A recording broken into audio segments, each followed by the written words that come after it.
everybody, happy art day. How are my fifth graders doing? I hope you're doing well. I have a super fun project for you guys for the next 2 weeks actually. It's a two-part project. You guys are going to be creating something called a Callograph print. So this is my plate that I created and this is my print that I made using this plate. So the fun thing about these is they look really complicated, but you can create these using just random things that you find throughout your house. So during this project, we are going to be talking about a few different art concepts. We are going to be talking about implied texture versus actual texture. So those are two different types of texture that artists use in their work. Just to give you a little clue, this is actual texture, so texture that you can feel. And this is an example of implied texture. So this is the print that I was able to pull from my plate. You're also going to be learning about different types of composition, and we are going to be talking about static composition versus dynamic composition. And I know that sounds super tricky, but it's not, and I think that you guys will get the hang of it as soon as you see my breakdown of those two different things. If you want a little bit more practice with those two different types of composition, you can head on over to the fourth graders project, and part one of their project is actually creating a static composition and a dynamic composition just using paper and a Sharpie. So you could do that as well. I hope that you enjoy this project. As always, email me pictures of what you end up creating, and if you have questions along the way, you can feel free to email me and I will do my best to answer them. Just a little heads up too, at the end of the week, we're gonna have a little quiz, a maps quiz in Google Docs that you guys will be filling out. And for the art portion of it, your question is going to be, what is static composition? What is dynamic composition? And how can artists use those two different types of composition in a piece of art? So those are going to be your questions, and I'm going to answer those throughout this video, so make sure you're paying attention and writing down the answers to those questions so you're ready to go on Friday. All right, have fun. So when we are talking about static composition versus dynamic composition, we're really talking about the way that the composition, which is how you place things on the paper or painting or whatever type of art you're creating, makes you feel. So a static composition, like the one we see here, is going to make you feel like things are standing still. Static is another way of saying standing still. Where the dynamic composition makes you feel like things are about to topple over or about to move in some way. So even though they're not actually physically moving, as you can see from this example right here, it does look like all of those shapes are about to spill over. So that is static versus dynamic composition. When you create your Callograph print, it will be up to you if you want to create an actual image like the one we see here. You can see that they used different textures to create a little monster or robot kind of creature.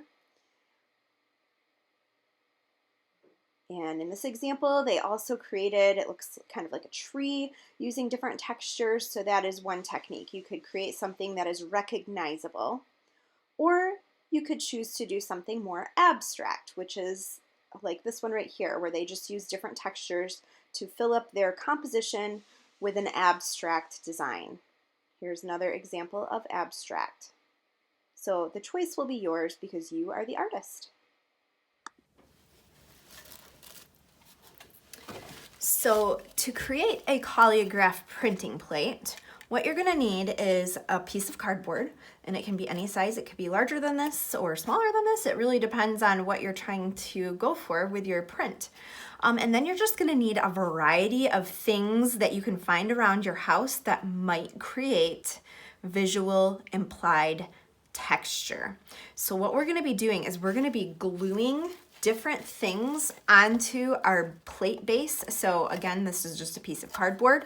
I'm going to be gluing different things on here that when I brush paint over the top of all of my stuff after I have it glued on, and I put a piece of paper on top of it, it's going to print a texture onto that paper.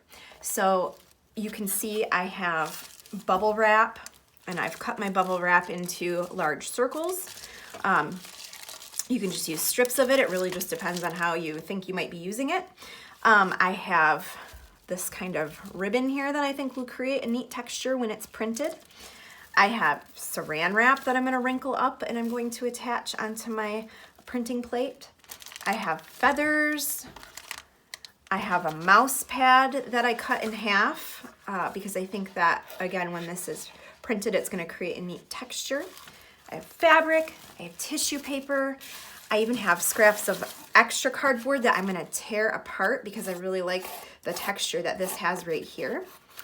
I have string, I have twine, I have these pipe cleaners. So I have a variety of things. I don't know that I'm gonna be using all of this stuff, but I have plenty of things here to create my texture on my Callograph plate. So I'm gonna go ahead and get started. Before I glue anything down, I'm going to lay it out on my cardboard to see if I like the composition. I'm gonna be going for a dynamic composition with this. You can choose to do either static or dynamic, it's up to you. But I'm gonna go with dynamic composition. So I'm gonna kind of play around with this stuff before I actually glue it together. And then at the end, once it's all glued together, in part 2 of this video is when we will actually pull our first Callograph print. So today, part 1, you are just going to be making the actual plate that we're going to print with, because this is probably going to take a little while to create. And then part 2, you will actually use your paint, your watered down paint, to pull a print. All right, let's get started. So before we get started with making our Callograph print, I just want to take a second and explain the difference between implied texture versus actual texture. So these are two different things that artists use in their work. And implied texture is texture that you can only see. If you went to touch it, it wouldn't feel like anything, but it looks like there is texture there.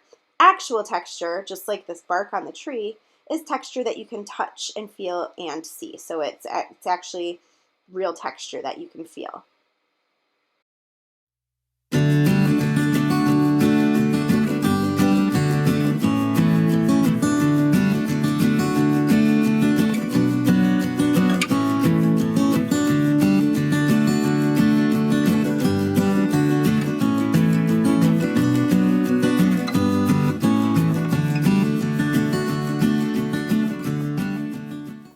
So as you could see in my last video, I played around with the different materials that I had and went back and forth with a couple ideas for composition and tried out a few things. Nothing is glued down yet, but I'm pretty happy with where this is going. So I'm gonna go ahead and start gluing some of these textures onto my printing plate so that I can kind of keep them in place and play around again with the rest of my composition.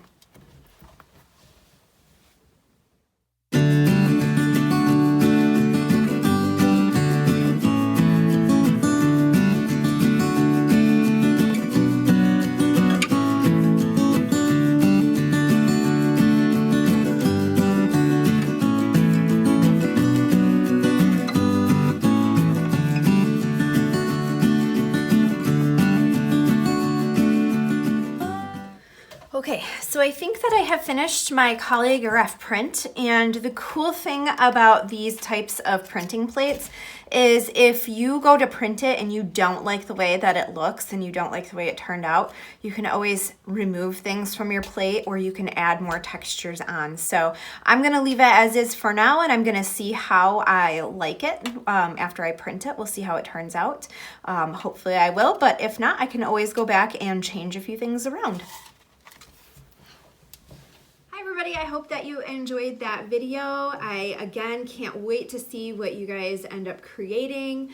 The fun thing about these Callograph prints, like I said in the video, if you're not super happy with the way it turns out the first time around, you can feel free to add or take things away or change your composition around as you go. So I hope that you enjoy this, and as always, happy art day.